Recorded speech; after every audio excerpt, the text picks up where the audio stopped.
أعوذ بالله من الشيطان الرجيم. بسم الله الرحمن الرحيم. وإن أحد من المشركين استجارك فأجره حتى يسمع كلام الله ثم أبلغه مأمنه ذلك بأنهم قوم لا يعلمون.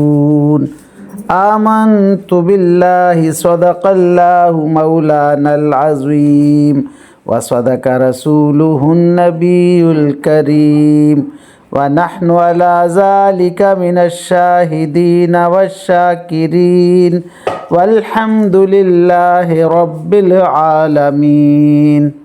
ابھی آپ کے سامنے سورہ التوبہ کی آیت نمبر 6 کی تلاوت کی گئی. انشاءاللہ کچھ ہی دیر بعد عزت مآب راؤ شاہ نواز صاحب اس آیت کا ترجمہ، تشریح اور تفسیر بیان فرمائیں گے. اللہ تعالیٰ سے دعا ہے کہ ہمارا پڑھنا، آپ لوگوں کا سننا اللہ تعالیٰ قبول و منظور فرمائے اور اس پر عمل کی توفیق عطا فرمائے. آمین یا رب العالمین.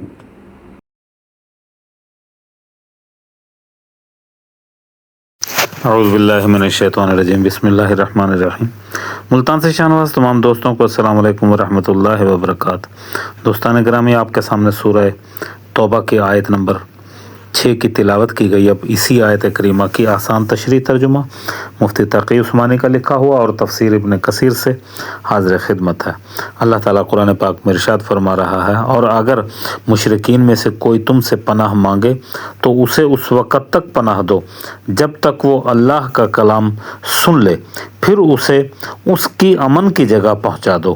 یہ اس لیے کہ یہ ایسے لوگ ہیں جنہیں علم نہیں ہے. اللہ اکبر.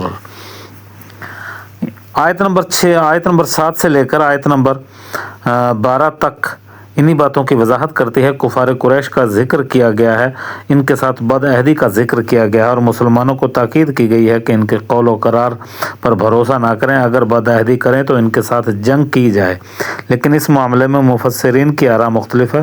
یہ آیت کب نازل ہوئی؟ مفسرین کی ایک جماعت کا کہنا ہے کہ یہ آیت فتح مکہ سے پہلے اس وقت نازل ہوئی جب کفار قریش کے ساتھ مسلمانوں نے حدیبیہ میں جو معاہدہ کیا تھا وہ باقی تھا، اور ان آیتوں میں یہ پیشین گوئی کی گئی ہے کہ یہ لوگ اپنے معاہدے پر قائم نہیں رہیں گے، لہٰذا اگر یہ بد عہدی کریں تو ان کے ساتھ جنگ کرو. اب ان آیات کریمہ کی تفسیر ابن کثیر سے عنوان ہوتا ہے کفار کے سفیروں اور قاصدوں کا احترام.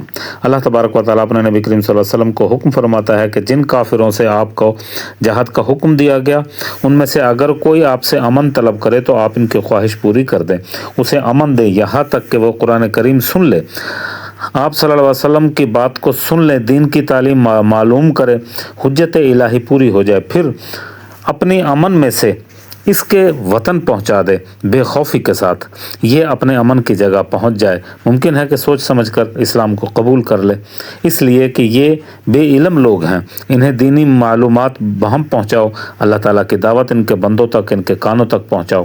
مجاہد رحمۃ اللہ علیہ فرماتے ہیں کہ جو تیرے پاس دینی باتیں سننے کے لیے آئے، خواہ وہ کوئی ہی کیوں نہ ہو، وہ امن میں ہے یہاں تک کہ کلام اللہ سنے، پھر جہاں سے آیا ہے وہاں باامن پہنچ جائے. اسی لیے حضور علیہ الصلوۃ والسلام اسے جو دین سمجھانے کے لیے آئے اور اسے جو پیغام لے کر آئے امن دے دیا کرتے تھے. حدیبیہ والے سال یہی ہوا. قریش کے جتنے قاصد آئے یہاں انہیں کوئی خطرہ نہیں تھا. عروہ بن مسعود، مکرز بن حفص، سہل بن عمر وغیرہ یکے بعد دیگرے آتے رہے، یہاں تک کہ انہیں وہ شان نظر آئی جو کسر و کسرا کے دربار میں بھی نہ تھی. یہی انہوں نے اپنی قوم سے جا کر کہا. یہ چیزیں بہت سے لوگوں کو ہدایت کا ذریعہ بن گئی. مسلمہ کذاب مدعی نبوت کا قاصد جب حضور کی بارگاہ میں پہنچا تو آپ صلی اللہ علیہ وسلم نے اس سے پوچھا، کیا تم مسلمہ کی رسالت کے قائل ہو؟ اس نے کہا ہاں۔ آپ صلی اللہ علیہ وسلم نے فرمایا اگر قاصدوں کا قتل میرے نزدیک ناجائز نہ ہوتا تو میں تیری گردن اڑا دیتا۔ آخر یہ شخص حضرت ابن مسعود کے کوفہ میں امارات کے زمانے میں قتل کر دیا گیا۔ اسے ابن نواحہ کے کہا جاتا تھا۔ جب آپ کو معلوم ہوا کہ یہ مسلمہ کا ماننے والا ہے تو آپ نے اسے بلوایا اور فرمایا اب تو قاصد نہیں ہے، اب تیری گردن مارنے سے کوئی امر مانے نہیں، اسے قتل کر دیا، اللہ کی لعنت ہو اس پر۔ اللہ اکبر۔ الغرض دار الحرب سے جو قاصد آئے یا تاجر آئے یا صلح کا طالب آئے، آپس میں اصلاح کے ارادے سے آئے یا جزیہ لے کر حاضر ہوا ہو یا نائب امام نے اسے امن و امان دے کر بھیجا ہو، جب تک وہ دارالاسلام میں رہے، جب تک اپنے وطن نہ پہنچ جائے، اسے قتل کرنا حرام ہے۔ علماء کہتے ہیں کہ ایسے شخص دارالسلام میں سال بھر تک نہ رہنے دیا جائے، زیادہ سے زیادہ 2-4 ماہ تک یہاں ٹھہر سکتا ہے، پھر 2-4 سے زیادہ اور سال بھر کے اندر وہ واپس چلا جائے۔ اللہ اکبر۔ امام شافعی کا بھی یہی قول ہے۔ وآخر دعوانا ان الحمد للہ رب العالمین۔ اے میرے پروردگار، جو کچھ پڑھا اپنی بارگاہ میں منظور و مقبول فرما، آمین یا رب العالمین۔